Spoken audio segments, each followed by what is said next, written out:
So it's been 20 minutes, so it's time for the next step. I'm going to spread a little bit of flour, not a lot, maybe a couple tablespoons, a tablespoon or so, on my wooden board. I'm going to transfer my dough from my bucket. Get a little flour on your hands, transfer it from the bucket to the board. It'll be a little sticky. So if you want to spread a little flour, not a ton, just a little bit. Now I'm going to knead it, and this can take from 15 to 30 seconds, and the way it's described is until the dough is smooth. So this is the way that I saw the dough kneaded. Stretch it out from side to side. Stretch it out side to side, fold it back. Stretch it out side to side, fold it back. You can see it's starting to get a little smooth. Stretch it out.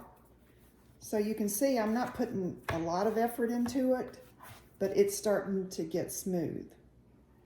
So when it has gotten smooth, now watch what I do. It's forming a ball. So I'm going to do this, and notice I'm just turning things into the middle.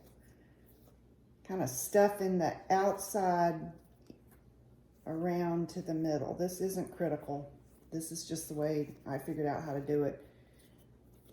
Because you're wanting to kind of make a smooth dough ball when you're done. So it kind of looks like on the bottom. But like I say, this is not critical. And notice the dough isn't sticking on my hands now. I've gotten a little bit of flour in there.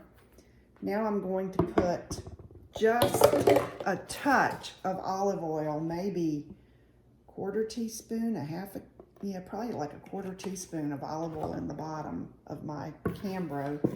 Just spread it around a little bit. Pop this in here in the middle. Cover it. And now this is going to sit for 2 hours at room temperature.